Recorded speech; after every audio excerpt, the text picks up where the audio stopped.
said in the last video that I just uploaded that I was going to talk about this food shortage thing. And the problem I have with the food shortage crisis, I don't really believe there is a food shortage crisis going on. That's the thing. You see, this goes back to what I was saying several months ago about people believing everything they hear on the media, the news channels, the media, the social media, even in the newspapers. That if you told somebody that for some fucked up reason that Japan attacked Pearl Harbor once again, everybody would believe you, especially if you're a news channel. You could come up with some crazy videos, have some Japanese planes going around an island, say it's Hawaii, Honolulu, Oahu, whatever, and tell them that they're blowing up the islands, and everybody fucking believes you. It's just the way it is. I hate it. I really do fucking hate it. But we can't fix that. I mean, we can, it would be nice if we can get rid of TV and shit like that, but whatever. Anyways, so here's several reasons why I don't really think there's a food shortage going on. The main reason I believe there's not a food shortage going on, well, I wouldn't say the main reason. I'll give you several main reasons if you don't mind. Well, first off, as we mentioned before with the whole dumpster diving thing, corporations, food corporations, big, box companies like Walmart, Sam's Club, and all that, they're always throwing food away, always, every day, because of these dates that are on the packages or whatever of the food that you need, and the problem is that there's really no there's no real evidence to show that the date on the box or package or whatever the hell that you're throwing away is really the date that said item expires, is out of date, the best by date, stuff like that. Technically, you don't have to have that on the package. The only thing that actually has to have a expiration date is baby formula for obvious reasons. The only reason they even put those dates on there, the manufacturing company, is because the people who are selling the people who are selling the food and the drinks or whatever have to keep, and I could tell you this from working at Dollar General. When I was working Dollar General, you might have seen us when we were out there with what's called rotainers. The things where we have the boxes on the platforms or whatever, and we're able to move it around. Well, we have to rotate that out every so certain days, mainly due to the fact that if we don't get that stuff out there and it's not being sold, we're not making money. And if we're not getting it sold, if you go up the line far enough to the distribution center, and then even before that, where the raw material is, now, think about it, you're going up the bananas, you got the low-hanging fruit, the low-hanging bananas, and then you go up and up and up and up. It's basically, you're looking at it like a assembly line of sorts. You start off with the raw materials, and then you get down to the manufacturing plant, and you get down to, let's say, the warehouse to store it for a while, however long, and then from the warehouse it goes to the distribution center to be shipped off, and then from the distribution center it's over to, example, Dollar General, right? So with that being said, if you're not selling that item, not only is the people behind you on the said conveyor belt not going to make any money, you're also going to back up all the production line itself. You're going to have back orders. You're going to have stuff. For the most part, it's going to be sitting where it's going to be at for a while. Just general stuff like that, right? So, and then take that into account. You also have to have people working on that, right? So if you don't have people working on any of those things, or if you don't have enough people working on any of the things of the the conveyor belt, so to speak, of all those places I just mentioned, you're not going to get the materials and the food and the drinks and stuff like that out that you need. I'm not talking just about food and drinks, I'm talking about everything: clothing, medical supplies, stuff like that. So, with that being said, there's a shortage, supposedly, of people who are able to work these different jobs on the conveyor belt line that you need to run a successful business or industry. And without those people, supposedly food isn't going out. So because of that, they are cutting they're cutting jobs on a lot of people. Say, for example, if I remember hearing correctly, goddamn, what was the name? The Angry Prepper, who I watch a lot, mentioned that people were losing their jobs and their jobs were being cut because there just wasn't enough business. Let's say, like, he's in New York City, so he's seen all these businesses, especially the fast food and just the restaurant business in general. They're either losing employees and they're sending them home or whatever, or they're just going out of business completely. They're not going to open back up because of the fact that A, they don't have the customers coming in, and B, they don't have the materials they need or the money, let alone that. The materials they need in order to be able to actually run their restaurant, right? So because of that, uh, and that goes on to the like, you know, Dollar General and Walmart shit too.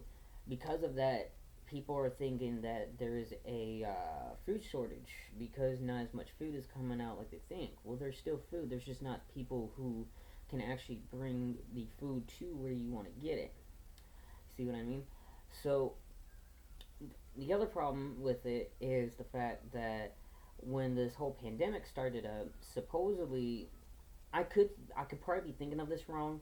Um, there was supposedly, okay. So if I remember correctly, I was watching this on the Epic Economist channel. I even saw some of the websites that they shared. I've been reading them for months. I can't pull it up right now because my phone's over there charging. Um, when this pandemic started up, the I guess because of the fact that everybody was being shut down and, you know, people couldn't do what they needed to do in order to have money and food flowing in and out. Well, because of that, the farmers were having to slaughter. You know, they had to slaughter their animals, and they had to waste milk. Well, when they slaughtered the animals, they didn't do anything with it. I'm pretty sure some of them did, from what I've heard, but most of them didn't.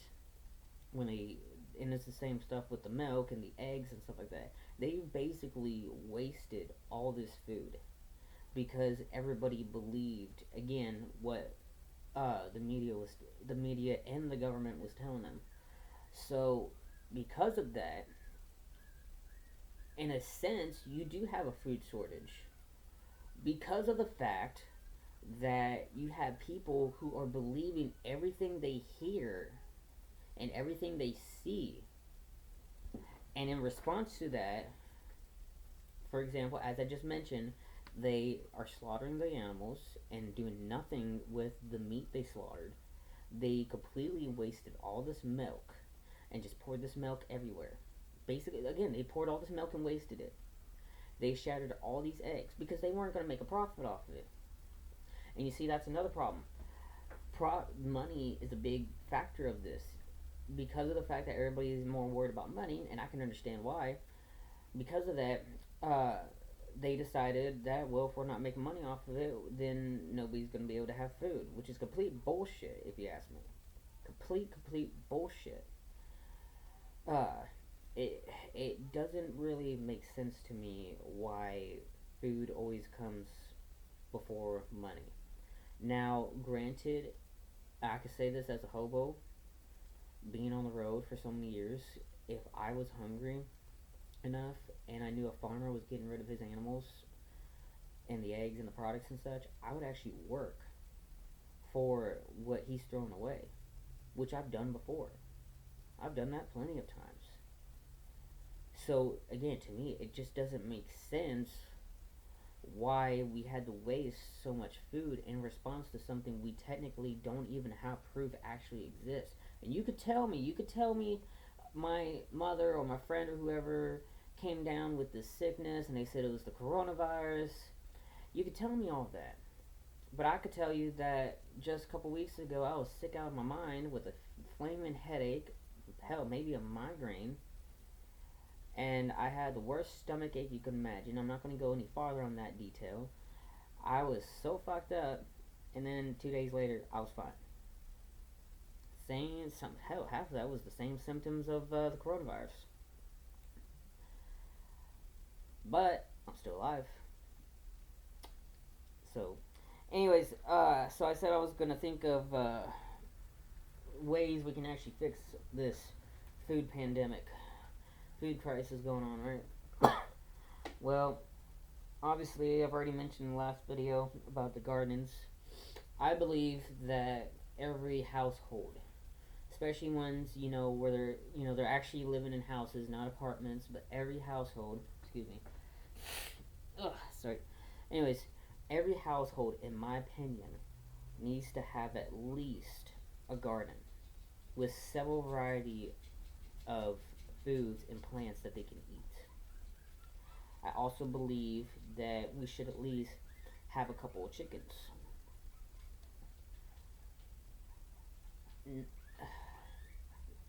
Maybe maybe that might be stretching it a little bit. You see, the problem is I don't actually believe that's stretching it. Actually, I believe that's smart. The problem that comes with it is then you're gonna have the city up your ass because of the whole fucking code violation bullshit, which is something I hate so fucking much.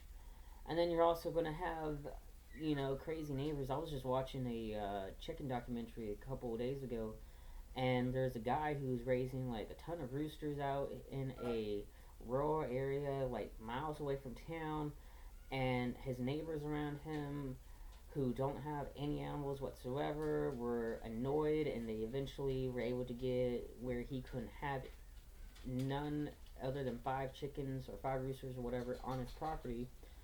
And he's like, you live in a rural area where people have animals. Why would you move out here if you didn't want that? It's the same. It's the same for me. Why? Why move to an area with someone like myself as your neighbor if you're not gonna like the fact that I have chickens and rabbits and a vegetable garden growing? Because for some reason, a lot of people actually do not like that. I think for even back in the old days, it used to be normal in some parts of the world to actually see traveling people. Now, I could hell, you can ask Crazy Cooter. You can walk down the road of any town, especially in the South, the Southern United States, and all of a sudden everybody is calling the fucking sheriff's department to come get you out because they think that you're up to no good. And it's the same thing with homesteaders and preppers and stuff like that. They see you with a garden in your backyard and some animals and shit, and all of a sudden you got every fucking law enforcement agency knocking on your door, trying to make sure you're following the laws and the codes and the rules of your area, shit like that. So, anyways, like I said, having a vegetable garden, I think, obviously should be on everybody's mind. And then, like I said, the chickens and the animals and stuff like that. That's why I'm always trying to invest in chickens and rabbits, and trying to invest in different seeds and shit like that, or different, like I got organic gardening books, I got homesteading books, beekeeping, stuff like that.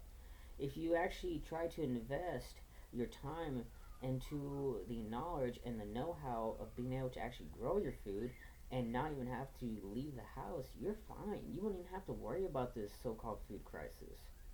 That's the thing. Hell, I barely left the house within the last month and a half. Primarily because I've been doing work, but also because of the fact that, our crops and our, eggs from the chickens and everything's just coming in good like it should. It's to the point where I don't even really have to leave the house unless something comes up where I don't have what I need, you know? I haven't dumpster dived lately during the nights like I usually do every night. And that's because I'm always having stuff done over here, you know? I just think really it's a big excuse for why, for, it's a big excuse in my opinion that, well, I butchered what I was trying to say. There should be no excuse, is what I was saying, on why people shouldn't have food, is my point. And it's crazy. I mean, it's to the point where you're seeing long socialist style breadlines, as my friend Brian Young for High Impact TV and High Impact Flicks would say. You know, they literally would have choppers over the line of cars at these food banks, or what they would call socialist food banks. You know, it's like fucking the USSR giving you food. You know, we live in America. We should be growing our own food. We should be at the point where we wouldn't even have to go to the grocery store anymore. You see, we're so dependent on Walmart and Dollar General and Family Dollar and Dollar Tree and all these places to get what we need, when in fact we can actually make what we need already, either at home or, you know, Mother Nature provides. That's simple as it is. I'm about to do another video. Crazy, I know, right? There was a thing that I saw on a homesteading page on Facebook, and it got me thinking a couple weeks ago about. To me, there's a difference between homesteading and being a prepper, and I'm gonna cover that in this next video, and I think you guys would actually like it. So, I guess we'll see you on the next video.